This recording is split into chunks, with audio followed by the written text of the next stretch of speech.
into the future.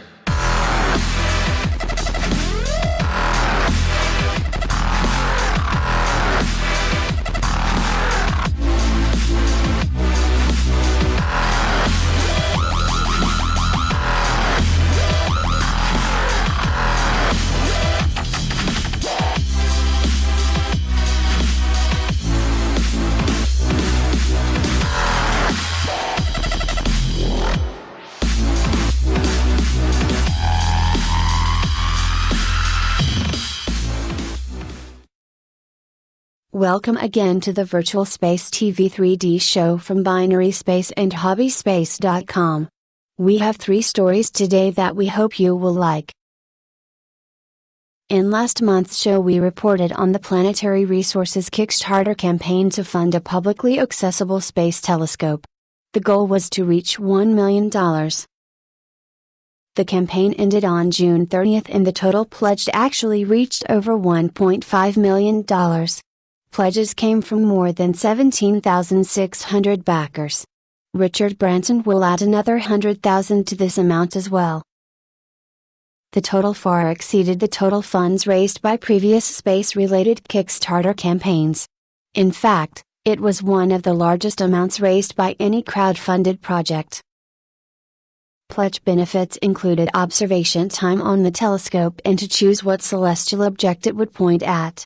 Some people paid to let school groups have extended observation time for their students.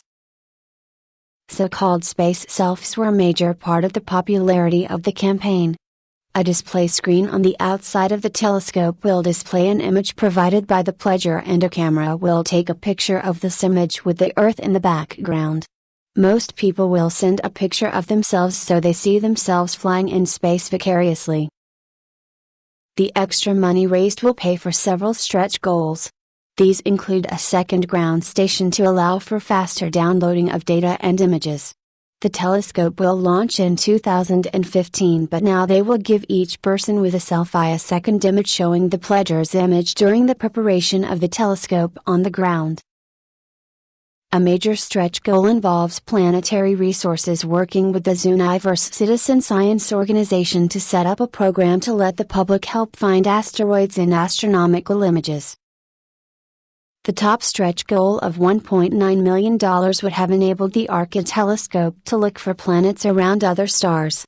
This was not reached, but perhaps some person or organization will provide this additional funding later. The success of the Arcade campaign is a good indicator of public interest and participation in space projects. It shows that when a project is appealing and the pledge benefits are fun and exciting, the public will enthusiastically take part. The formation of a new constellation of satellites in the sky began on June 25. 4 spacecraft owned by the O3b Networks organization were launched on a Soyuz vehicle from the Aerospace launch facility in French Guiana. The satellites were placed into equatorial orbits at about 8,000 kilometers above the Earth. The constellation will become operational when 4 more satellites are launched later this year.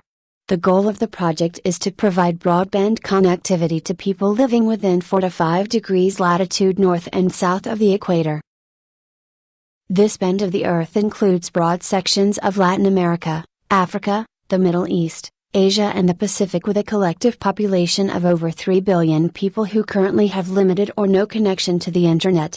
The name O3b, in fact, stands for the other 3 billion. The company wants to get these people connected. The orbits are considerably higher than those of other communications constellations like Iridium and Globalstar, and this allows the O3b satellites to reach bigger areas on Earth and thus fewer satellites are needed. However, they are orbiting considerably below geostationary satellites at 36,000 kilometers, so the delay in transmission time up and down from the O3b satellites is several times less than for geosatellites.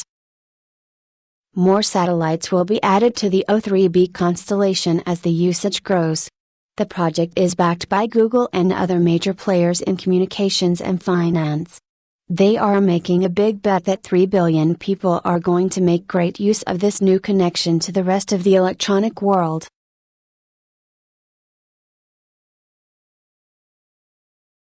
On June 21, the company UP Aerospace launched its low-cost Spaceloft XL rocket from Spaceport America in New Mexico on a 15-minute suborbital flight to space. The vehicle reached nearly 120 kilometers before returning its payload NOSCON safely to Earth via parachutes. The NASA-sponsored flight carried experiments from government and university groups and 2 experiments from New Mexico high schools. The company Celestis also placed a container on the rocket with capsules holding portions of the cremated remains of a number of individuals whose families wished to honor their memories with a flight to space. Celestis has now flown over 1,000 such capsules to space and expects that a space memorial flight will become an increasingly common way to honor a loved one. Spaceport America is waiting for Virgin Galactic to complete the testing program for the Spaceship Two and begin regular flights to space. This could start sometime in 2014 if the testing goes well. Over 600 people have now bought tickets for the Spaceship Two. In the meantime, companies like UP Aerospace and Armadillo Aerospace will be flying unmanned rockets there, and this fall SpaceX plans to start testing their Grasshopper reusable booster prototype at the spaceport.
Thanks for watching, and come back for our next report on the latest happenings at the frontier of space.